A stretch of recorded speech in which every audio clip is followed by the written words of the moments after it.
Hello again. This is a 2012 Ford Fusion, and the issue is that the dashboard lights up with all the lights and then will not start. Please check and advise. Customer says the vehicle will start when cool sometimes. Well, it should be cool right now because it's been sitting here for like a week. Alright, the camera looks like it's flickering, but it's not actually flickering in real life. Let's see. Did you see that? Alright, turn that back on there. Let's see here. Alright, the theft light is flashing, and the distance to empty was flashing. I believe this is going to be yeah. This is a communication issue with the PCM, most likely. See how the odometer's all blanked out? There's probably a problem with the PCM. Of course, it won't start. The camera's not picking that up really well, but it's not starting. Okay, now it's picking up the odometer there. So I think we should look at this PCM. Yep, I'm going to have to get this car pushed inside. All right, giddy up. Ready for some real speed. Yeah.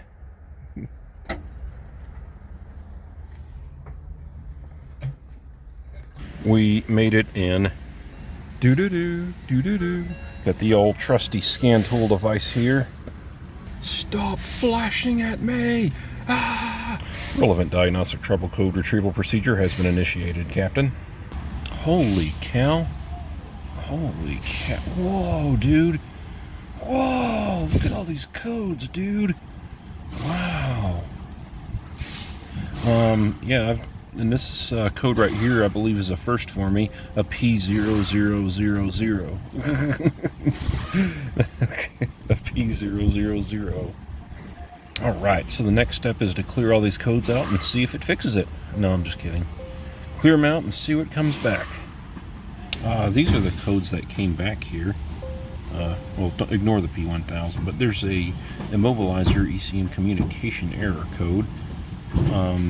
Okay. Let's do a network test.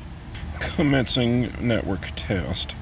The PCM passed, and the instrument cluster failed.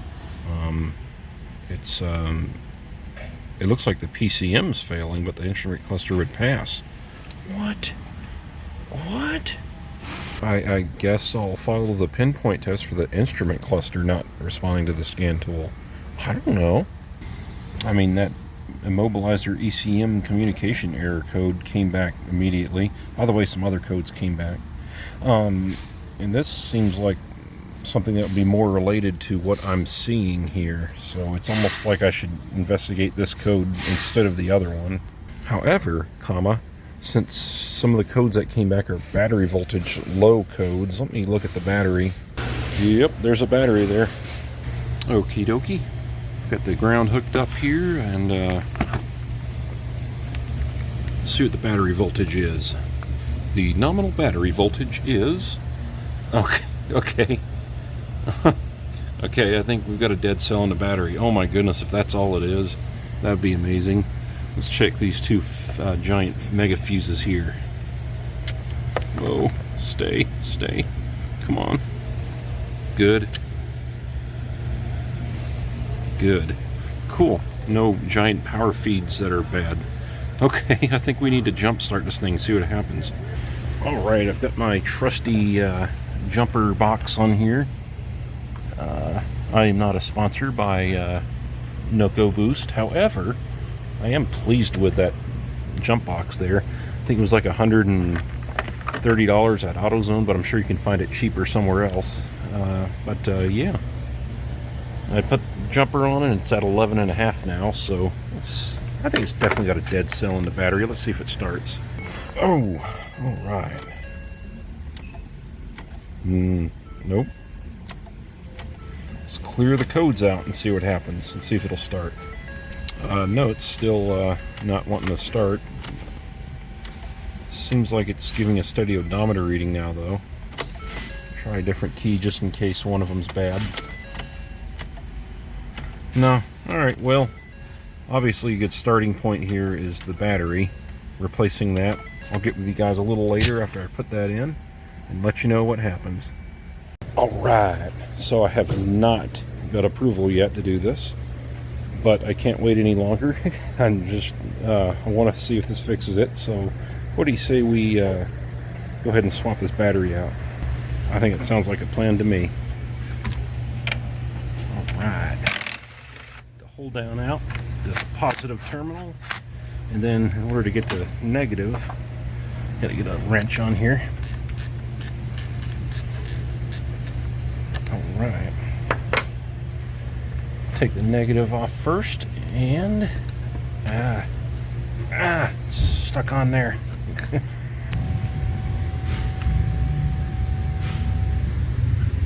Don't do that. Bzzz.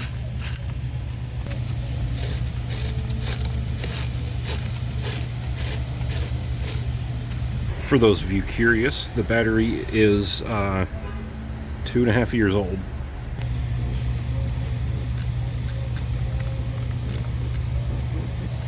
It's kind of hard to grip onto that with one hand there. All right.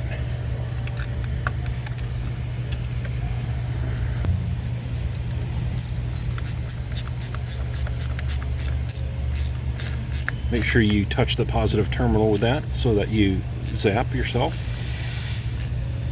All right.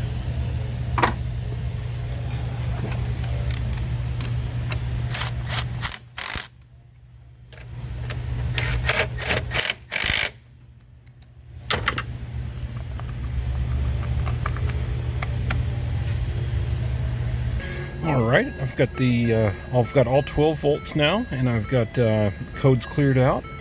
Show me potato salad. Oh.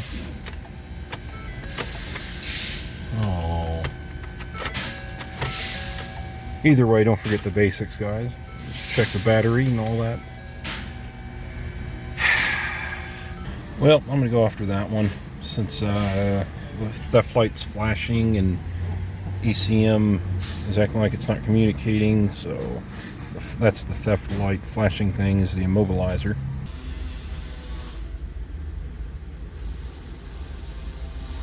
Pinpoint test for that code literally says inspect the wiring, and if it's alright, put a PCM in it.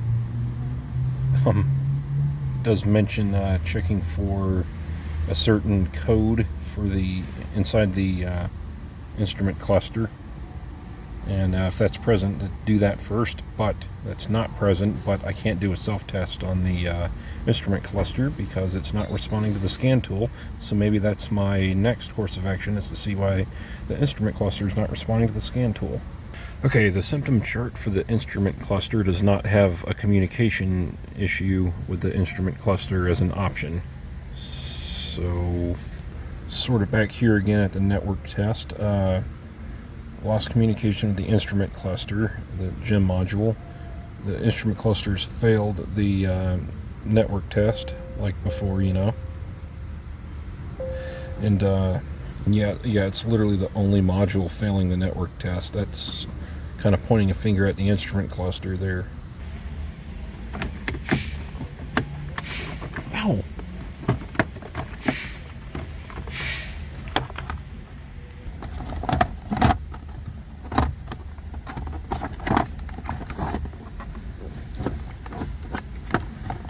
Back of the cluster is pretty warm. All right, what we got here?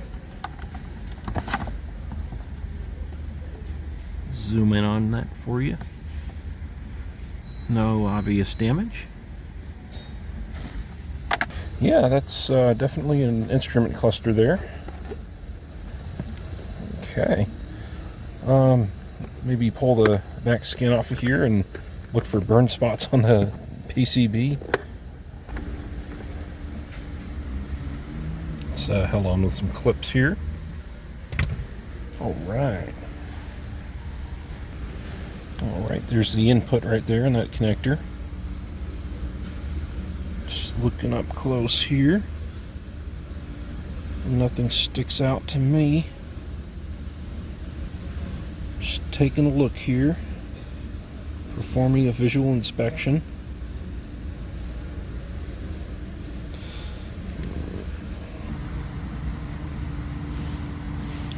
Pinpoint test C.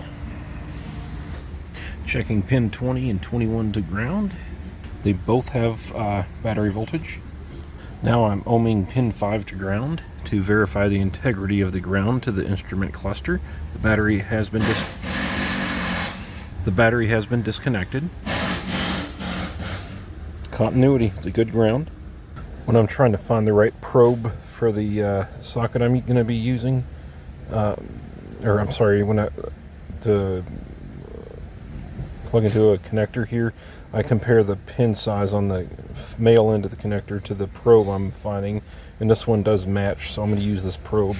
Okay, I'm checking the termination resistance, which is ohming pin 6 through 14 on the data link connector, and it is 122 ohms, which, let's see if that's correct or not. No, it is not correct. There's high resistance in the network. Wonderful. Hold on, I may have jumped the pew there. I said no to that question, and it's telling me to ohm another circuit here, which is the HS CAN circuit between the data link connector and the instrument cluster. Okay, that first one there's measuring 122 ohms, so the next one is to measure one pin down. Oh, sorry for the angle there. And same pin, and pin 14 on the DLC.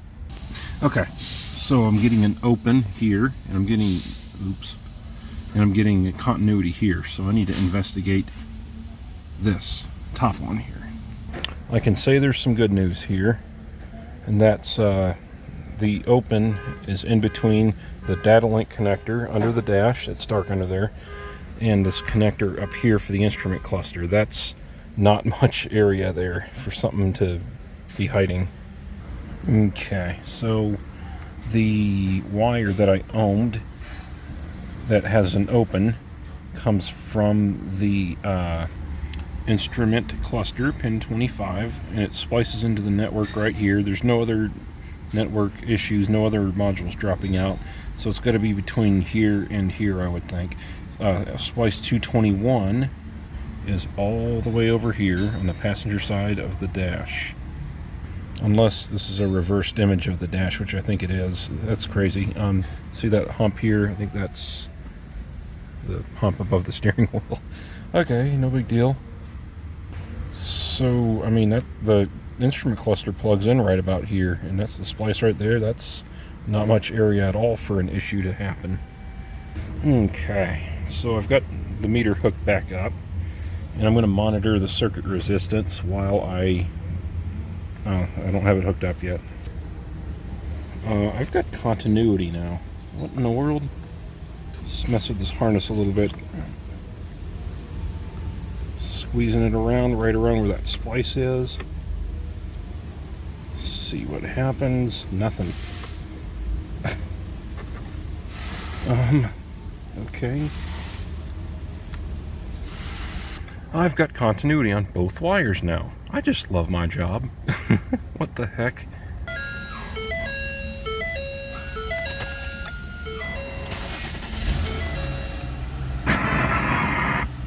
It just started. It just literally friggin' started. Guys, what the heck? I don't know what I've been told. I'm gonna jiggle the wires around. Nothing's happening wrong. Nothing's bad. I'm just jiggling that whole harness that we looked at. Nothing's happening. Doing it a little more. I don't know. It's behaving normally at this time now. Alright guys, just really quick, without a shadow of a doubt, I have concluded that there was an open between pin 25 and splice 221. So the correct repair here would be to splice in a new network wire and overlay this, and we'll be good to go. Thank you for watching. Please subscribe for more videos like this.